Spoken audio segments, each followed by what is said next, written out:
Hello, I'm Leah B. Jackson and welcome to another episode of GameCenter, the GameSpot show that's committed to bringing you up to speed with what went down this week in the world of esports. Rounding out the panel are competitive gaming enthusiasts Rad Slasher Breslau and Ryan Gutex Gutierrez, bringing you the latest in StarCraft 2 and fighting game news. Later, we'll also have a report from Travis Gafford, who's currently in Las Vegas at the Curse House shooting our LCS All Stars special. But first, a lot happened in Dota 2 this week, so stick with me for a quick rundown of it all. The International 3, Valve's annual Dota 2 tournament, currently boasts the largest prize pool in esports history thanks to massive amounts of fans purchasing an interactive compendium.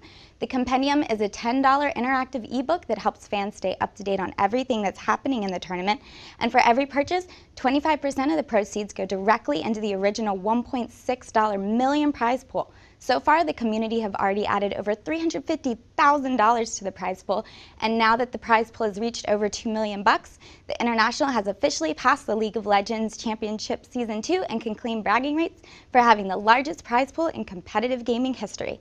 Not to mention, there's still 3 months left for folks to pick up a compendium and add to that number. But really, if you don't already have one, what are you waiting for? You get a cute courier and everything. Go get one for esports. In other international news, the Western Qualifiers kicked off this week and some amazing Dota was showcased throughout. In the end, DD Dota was able to eliminate Absolute Legends 2-1, while Roxkiss secured their spot in the playoffs by defeating Team Empire 2-0. Evil Geniuses also clawed their way through the tournament, impressively defeating Mouse Sports 2-0 and earning their own spot in the playoffs. For good reason, everyone is a bit international crazy lately, but there are some other Dota 2 tournaments that wrapped up this week, and a couple more were even announced. The We Play Dota 2 tournament has finished up with Team Alliance absolutely crushing Evil Geniuses in the finals. EG couldn't even manage to get a single game over Alliance, who won 3-0 and walked away with a cool $5 grand. The AMD Pro League Season 1 also came to a conclusion this week, with Tong Fu taking first place after annihilating Zenith 3-0 in the grand finals. Tong Fu's journey to the top was exceptional, as the Chinese team didn't drop a single game in the entire single elimination tournament. For their win, they earned $3,000 and proved to many that they deserve their invite to the International 3. Finally, 3 new tournaments were unveiled this week. The first was Rapture Gaming's 2013-14 Elite League. The season will kick off on May 18th and touts a $15,000 prize pool. 10 well-known teams from China and Southeast Asia have been invited to participate in the league, so you can definitely expect to see some top-notch Dota throughout the tournament. StarLadder also announced the Stars Series Season 6, and this time around their prize pool has been increased by 50%. The 2-month-long $22,500 league will begin on May 19th and will feature 16 of the best Dota 2 teams from Europe and CIS regions, duking it out for a chance to play at the finals in Kiev. And last but not least, the raid called Dota 2 League announced their 3rd season, which will begin on May 20th and go for 7 weeks. Players will be competing for their share of a $10,000 prize pool and a chance to play in the finals at DreamHack Valencia in July. Raid Call also mentioned that they've cut the team pool from 12 to 8 to ensure that the participating teams represent the highest quality talent in the West. And there you have it. It was a big week for Dota 2, and things continue to look up from here. Now let's go to Slasher to check out what happened this week in the world of StarCraft 2. Thank you, Leah. It is remarkable to see that Dota 2 has now provided not only the largest esports tournament in history, but for one single event.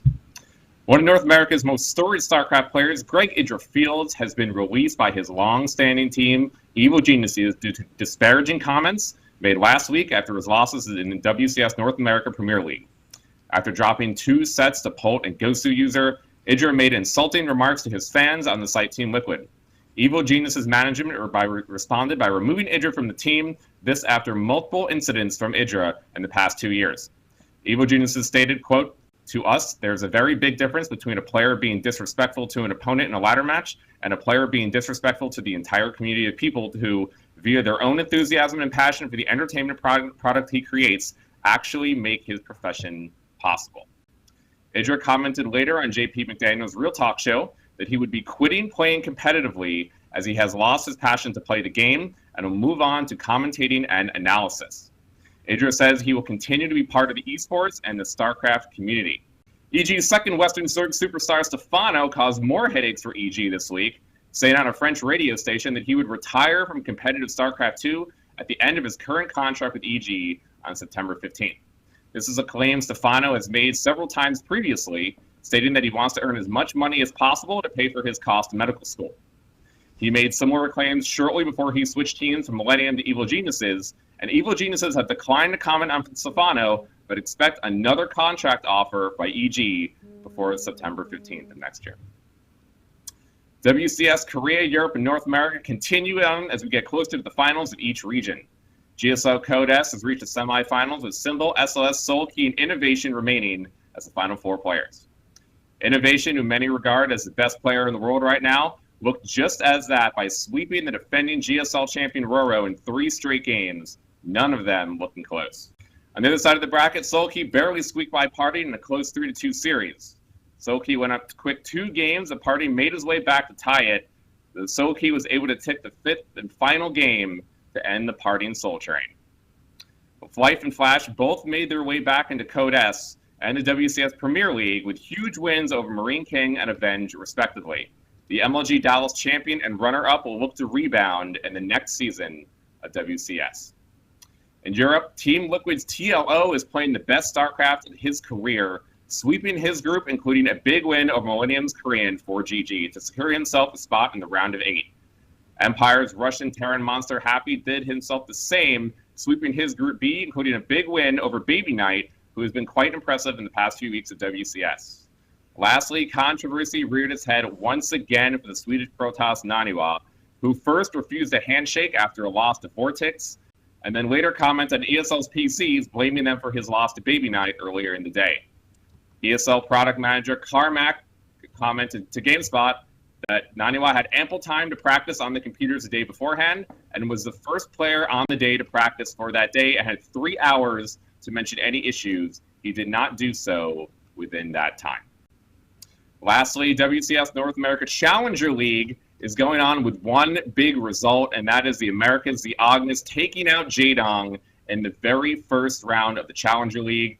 Jaedong moved from the Challenger League from the WCS Korea Challenger League because he thought it'd be easier to play there, and now he goes out in the first round of games. EG has not had a good week in StarCraft 2. Leah? Thanks, Slasher. Now let's see what's going on this week in the fighting game scene with Gutex. Thanks, Leah. It was a slow week for fighting games, but there's actually some breaking news happening right now. Nintendo has decided to start claiming all the ad revenue on user-created videos on YouTube, leaving many YouTubers unable to monetize their videos. This means that for people that were creating Let's Plays, walkthroughs, combo videos, or what have you, can no longer make any money from their videos. Now, I know what you're saying. Who cares about Nintendo Gutex? Nobody even has a Wii U. This is esports we're talking about. And I would say, yes, you are correct. Nobody owns a Wii U, but it doesn't matter because this sets a very dangerous precedent going forward for all gaming content creators. Companies who have been looking at the YouTube market and wondering how they can best capitalize on all the user-generated content can now look at YouTube and see dollar signs in their eyes. This can be very dangerous for the fighting game community specifically because Nintendo makes Smash Brothers, which is going to be at EVO this year, and apparently there's a new Smash Brothers game also in the works by Namco. This has the potential to stop Smash Brothers content producers from continuing to create content for YouTube. Streamers that focus on Smash Brothers content have a strong chance of getting their revenue taken away. So hopefully Capcom, Namco, NetherRealm, and all the other developers of fighting games don't get any bright ideas from Nintendo and continue to allow content producers as well as tournament streamers to continue to produce quality content for the fighting game community. In other news, EVO announced that NetherRealm Studios is going to be adding $5,000 to the pot bonus at EVO in July for Injustice, so all of you guys that have been practicing have now 5,000 extra reasons to continue to practice even harder. In Divekick news, Mad Catz global sponsorship and community manager Mark Julio, aka Markman, has been added to the Divekick roster as a playable character. He joins Alex Jabali and Marn as FGC-inspired characters. This game is really getting pretty wacky now. That about wraps it up for fighting game news this week. Back to you, Leah. Thanks, Ryan. So Travis was in Vegas earlier today taking a tour of the Curse House, but he didn't want to leave you League of Legends fans out in the cold, so here's his report from the field. Hey guys, Travis here reporting from the Curse House. I'm sorry I couldn't be there today to do the show with you guys, but here's the update on everything that's happened in the League of Legends news. So this past weekend was the North American Relegation and Promotion Tournament, and well, unfortunately, Complexity and Marn could not survive. Both Quantic and Velocity taking them out respectively. Quantic actually just dominating Complexity. It didn't look even close at all. Meanwhile, on the next day, Dignitas and CLG were able to survive. CLG looked extremely good against the Cats, who they later insisted was a very good team. Dignitas actually only dropped one game to Team Summon, featuring former Dignitas member Locust. So yeah, that's it. You have Velocity and Quantic now into the LCS over Marn and Complexity, who will be missed. Next up over in Asia, we have Korea with SKT1 Team 2 stomping Najin Sword. Then MVP Ozone won in a huge upset. Insec, of course, playing below his, his normal thing. I don't know. And then Blaze beat SKT1 Team 1. Those guys got to get different names soon. So that's what happened over there. And then in China, we had World Elite, or rather Team Wii, going 2-1 against IG and P, and then lost to OMG, which pits them, actually puts OMG and IG in a first place tie with Wii in third place. So that's the update. Not too much news this week, although North American relegation was crazy.